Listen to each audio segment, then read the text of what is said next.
I tell you, man, if you ever drop your keys into a river of lava, just let them go. They're gone. Understanding the sunk cost fallacy and how to avoid it. This week on the Extreme Personal Finance Show.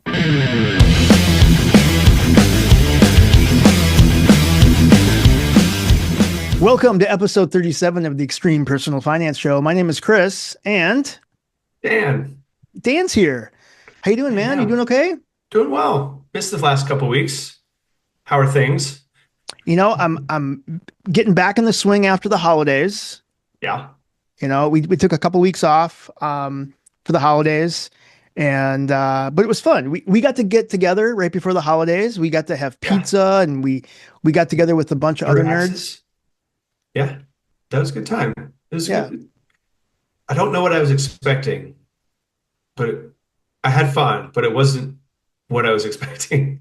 I guess I thought the axes would be heavier, Mm. and I thought it'd be scarier, but it wasn't. It wasn't too bad. Yeah, it wasn't too bad. No, I thought it was fun. It was really good. But no, it was fun. We got to hang out. Again, and we hope everyone had a great holiday and a great new year and ready to kick off 2025. We're going to start this year with episode 37, where we're going to talk about like what it means and how to understand the sunk cost fallacy. And really, we're going to look at some examples that come up kind of in everyday life and a couple examples that I've really kind of taken seriously, like how I look at things differently now. Hmm. Um, because it's basically this psychological trap, right? We feel as though we've already invested or we have vested so much time, effort, resources into something that we just feel horrible if we stop. Yeah, but You know what basically I mean? trap ourselves Yeah, we in do. We do. into wherever we are. We do. And so we're going to talk through uh some examples of that, but then really kind of some ways that we can maybe kind of avoid some of those ways that we get trapped into that. And I know that we each have some examples. I know one of the first things that I want to talk through is I can't remember where the book was, but like I was reading somewhere and they were talking about the psychology behind why we as humans, why we have this, you know, this need, like we feel uncomfortable by admission that we've made a mistake and we need to change, right? So we just Sure, stay. it's just like anything where it's. I think we view it as a some type of failure, right? Like I Mhm. did the wrong thing. I made the wrong choice, and we don't want to have to admit that. Yeah. Well, and, So, and that's the thing too, is one of the first things I remember reading this book about the psychology, and then they talked about how it's actually kind of silly because the time, the resources, or effort, or whatever we've put forth thus far, we can't get back, right? And so where this really, I know it's silly, but for me, it was finishing a movie. Like I okay. always felt as though I'd start a movie and I'd be like 30 minutes in and I'm like, well, shit, I'm already 30 minutes in. I might as well see how this ends. But that 30 minutes, I can't get back anyway. Why waste another hour? Right. Yeah. Because if it's 30 minutes of terrible, it's probably going to be another hour of terrible because I it's not suddenly going to get exactly, better. exactly. I mean, Dan, I kid you not, I don't know how many times over the years where I would just suffer through this ridiculous movie that I couldn't stand anymore. And I will tell you, that changed my life because now there are so many times that I'll start a movie and I'll give it 20, 30 minutes. And if it's like, shitty writing or really bad acting, or I'm just not in, or people are making like stupid writing where it's like nobody would ever do that in a movie, I'll just move on to the next movie or whatever. Whatever. Who cares? I don't need to finish Right it. on. Yeah. And that was it really was like freeing to me. Like oh my gosh, I've got so much time back now because now I can focus on the next the next thing that could be awesome, you know? Anyway, so that was one really big thing that I learned. And again, we all kind of been there too when we talk about relationships. I know a lot of people talk about, oh, you've been in a relationship for so long. I really, especially when you hear about, abusive relationships or whatever, Sure. right? Yeah. And you have someone that's in this relationship and it's like, oh, well, we've already been together for a year, 5 years, 10 years. It's like, yeah, but it's But like it's unhealthy. So exactly at some point, the effort to stay in that relationship just isn't worth it. And you got to cut your losses and look to the future Mhm. as you go forward, right? Yeah, agree 100%. It's tricky because like I said, it's no one wants to think about it as far as like, oh, I've made this wrong decision, Hmm. right? And so then wanting and then having to undo it. And I think also with that then comes a little bit of a fear of, well, if I think I made this wrong decision, how do I know that the Mm, next decision I make is not also going to be wrong? sure. And then it starts just being a little bit of a paralysis by trying to figure out, it's like, okay, well, what do I do? So it can be tricky. Right. But I Right. do think to kind of to your point where you said with the movie example and whatever other example that people may go through, I do think that it's something where once you've understood it and stopped it in one area, it's like any other skill. You get better Oh, at it and sure. more confident in doing it.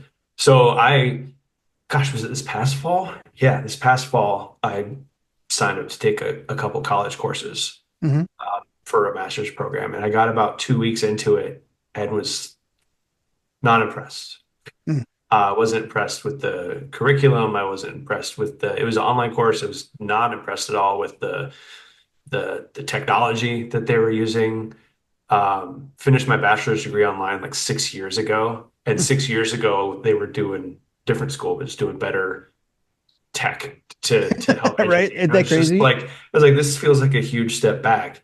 And I did just end up having to be it's like, you know what? I am beyond the refund, so I'm going to be out X dollars. But it's like I am going to stress myself out trying to Mhm. pass these courses to a level that was unhealthy because it Right. was just because it was so antiquated. It was like I have a work schedule that kind of ebbs and flows. It's not consistent. Some weeks there's like I have zero time, and some weeks I have so much time.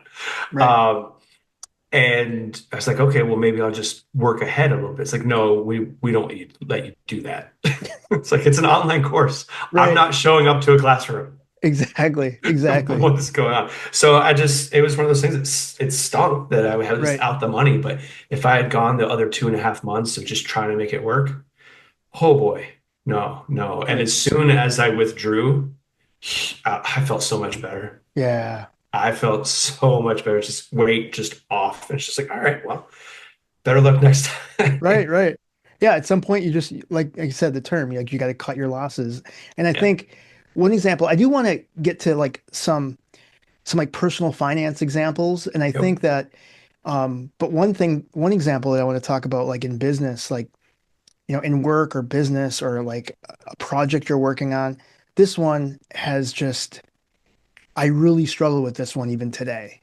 And so if anyone like has tips, tricks, ways that people can help make those decisions because like if you have like a business idea, right? Or maybe if you're an entrepreneur or you're working on a project at your employer or whatever, and all of a sudden now you're not providing like the expected returns, but you're still continuing to pour, time, money, resources or whatever, hoping eventually you'll succeed, but at some point you start to realize the chances are next to none, right? If that's the case, when do you recognize, hey, I'm going to have to cut my losses and reallocate those resources, right? Your time, your money, whatever, to a different opportunity. And I really struggle with this even today. I have a few other side businesses that I'm working on. Um, and I just really start to wonder at what point do I say, because at some point I'm like, well, I've been doing this one since 2020 and it means a lot to me, but the returns aren't what I hoped it would. It's a lot harder than I thought it would be. At what point do you pull the plug? Or is this the test through you need perseverance and consistency to get past that hump. I don't know. That's where I struggle a lot with that. And I've had other businesses in the past. I mean, I remember there was a business I had. So I actually um, years and years ago. So I was in the printing technology space, and one side business I did was called Advantage Placemat Advertising. This was like in the mid 90s. I did placemats for restaurants that had advertising on them. Sure. Remember And those? yeah, I mean, you could have like coupons and stuff like that of surrounding Yeah. businesses. Like you go eat at, Joe's Diner, and you would have like car service shop, a jeweler, like all these different, Yeah, places that were businesses. usually like in town or whatnot, Yeah. right? Because then you're like, oh, okay, this is across the street. I should go Yep. there. Exactly. Exactly. And this started out really, really well, but at some point, again, I had to pull the plug because I was still working full time. I was putting a lot of time, like all my lunch breaks and after hours, like cold calling. And I was, it was a lot of work, a lot of effort. And at one point, it's like, well, is this really going to pay off? It wasn't until like we had, I say we, it was like me, my girlfriend at the time, which became my wife. And then it was a neighbor.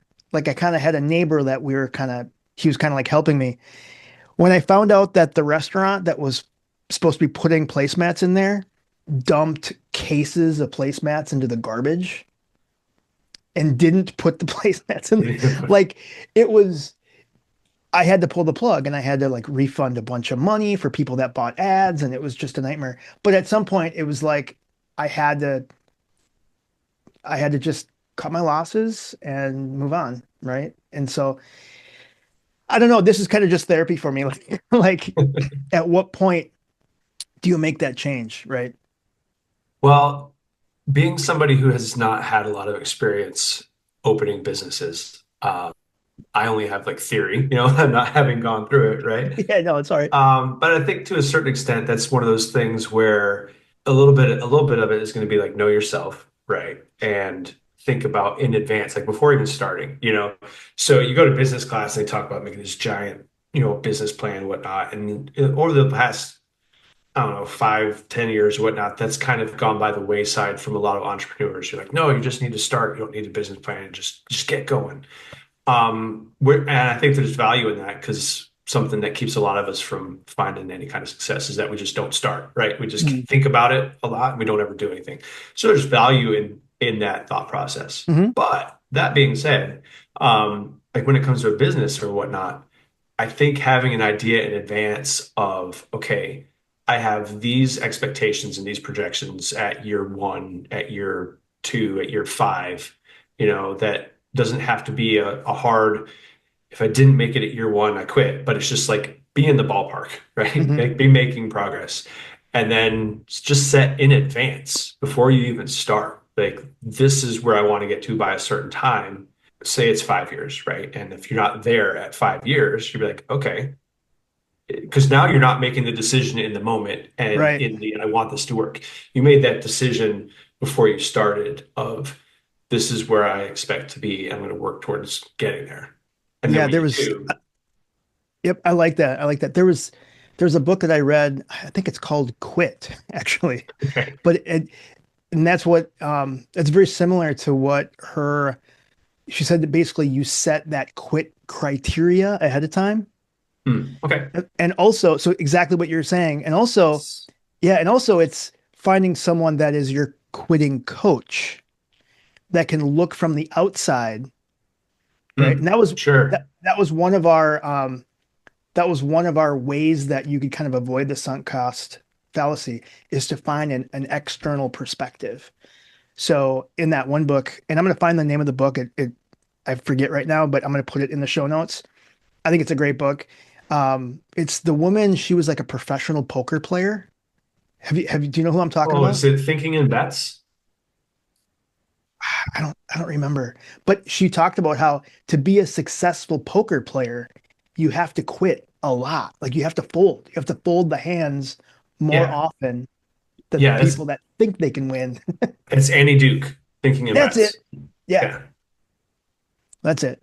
So, but that was one of the things that you said is once you have that quitting coach and you've assigned that quitting criteria, then next, have that outside perspective from your coach to like look at it from the outside and say, yeah, you're not meeting these criteria. Because if you're in it, you're emotionally vested as well. And it's hard to make those decisions. Right. Yeah, I think, man, emotions are cruel like that, right? They'll like they blind us a lot of Yep. times to where it's just like, no, it's not actually, it's not that bad. Look at all these other good things. It's like, well, okay, but that wasn't part of your criteria, you That's right. know? It's just like you're changing the game now. You're moving the goalposts, if you That's will, right. you know. So you can do that forever. So that leads to again another thing that you mentioned, right? Is making sure you're assigning those clear goals and what those objectives are to evaluate what the quitting criteria is. It's a great way to avoid that sunk cost fallacy. Right. And I But think when we talk about goals, not to go completely mhm. off the side there, but um, and I'm, gosh, help me out here because I'll miss the acronym, but SMART goals, right? It's Oh like yeah, specific, measurable, uh, to attainable and attainable, time bound. realistic Time and bound. time bound, right? Yep. Yeah. So, because you also don't want to sabotage yourself up front, be like, well, if I'm not making $10 million by year three, Right. then I'm just Exactly. gonna, just torpedo the whole thing. It's like, wow, that might be aiming the bar a little bit a little bit high. Exactly. So, So, and let's go ahead and shift to now like something more relevant to like personal finance, like investments, right? And this one, it's always kind of, I don't want to say scary, but it's one of those things that I can absolutely see people that are using like single stocks and like they're picking this particular stock. And let's say they're, it's a losing investment, right? This investment has gone down. They've invested significant amount of money into it, but they continually hope to recover the losses. So they hold on to this thing, and it often just leads to greater losses, right? And it's like, at what point do you need to say, okay, I need to sell that? This is not a good investment. And that's just one example, right? I know that you had said you right. had an example that you wanted to talk through. So that's one thing where I can absolutely see how people can get sucked into this sunk cost fallacy trap. Well, I don't think it even has to be um, single stocks. It could be um, there's a couple great examples of the last 4 or 5 years of ETFs that are just like Oh, the hot new ETF that catapults way up into the stratosphere. It's like, oh, everybody's got to get on board on this one because this is the thing. And then they end up buying it at the top, right? After the wave has gone way up and they buy it up here and then it plummets. And it's like, but no, I remember when it was up here. It'll get back up there again. It's just like, well, the reality is it probably shouldn't have been up there right. at that high cost to begin with. But so even with ETFs, it can do that. Even with, not to get too jargony, but with like a portfolio, if you're just like, well, I'm going to put certain percentage in this mutual fund, this ETF, certain percentage in this, and certain percentage, if there's not really a coherent why. So like a lot of times it'll just be like, well, I picked the 401ks, this happens, right? It's like, well, I picked the four different funds that had the highest 10-year return and I just allocated it that way. Hmm. And then if it's just at random, then maybe that wasn't the best best allocation for you. But then you get stuck there and be like, well, no, I can't change it now. Right. It's going to go back to what it was. So So yeah, it's you've single stocks for sure, but I don't think it's just with single stocks is where that sort of thing will happen, right? right. So No, that's a valid point. Absolutely. which is one. I like simplicity. Hmm. I don't generally tend to fall into the single fund approach, the total market. Um, that being said, though, that is one thing where, and this is not investment advice, it's just talking about Yeah. things you'll find very commonly on personal finance sites, right? But like a single fund approach, the good thing with that is that I mean, you can change it, but you're not sitting there thinking about it's like, oh, well, what what would I change it to? It's just like, well, you've got the whole market, so you don't need to worry about do I, Hmm. unless you're, it's like, well, I only have the US market. Maybe I should go all in on the European market. Sure, whatever. But that simplicity does make it a little bit easier to not get tied up into the which funds do I sell and did I have my allocation wrong, whatever, because it's not really your allocation, it's the market weight of the whole stock market. So you're not tied to it emotionally per se. Right. Right.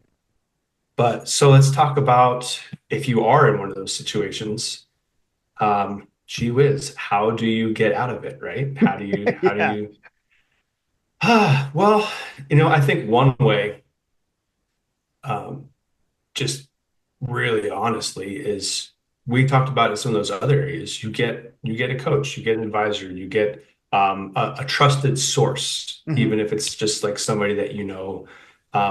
Some people argue with that. It's like don't take financial advice from friends. It's like, well, maybe, but it's if it's a friend or not at all, then maybe a friend's okay.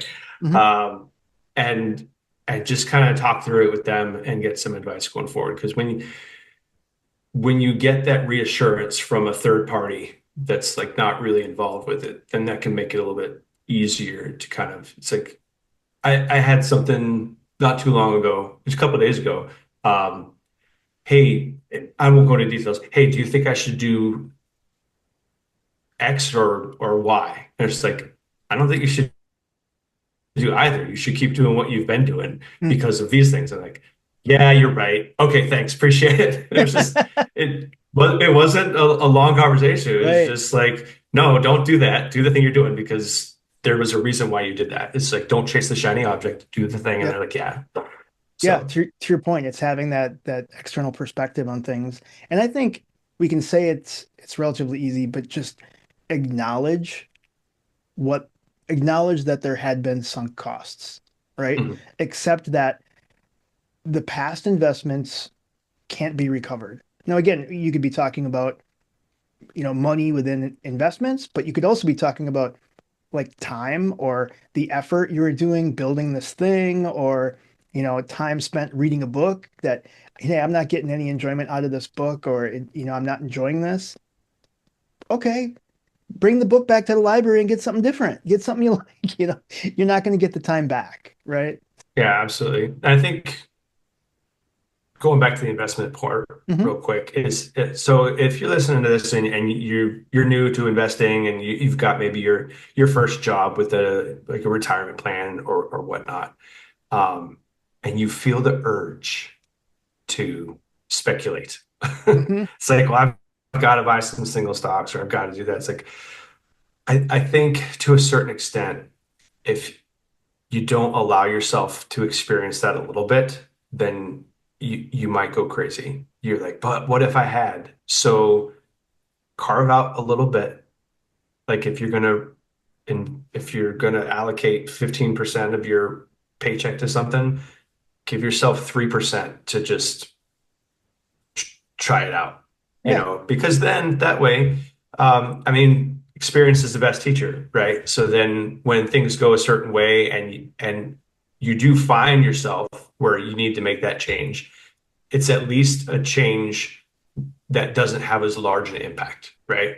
And so then that is another way that can kind of help mitigate being stuck in that sunk cost. We're like, no, I have to continue to hold on to that because Hmm. I've made this big thing, which is like, well, no, you didn't. You did it with like 2 or 3% of what you were investing. So, I and like it's that. been a couple years. So now you get the opportunity to be like, okay, I learned this and I can let go of that and go over and just stick with a different portfolio that was recommended to me or that I've researched on. As always, Dan, sound. It's awesome. No, that's brilliant. I love it. This I love it. experience is the best teacher. I tell you. Yeah.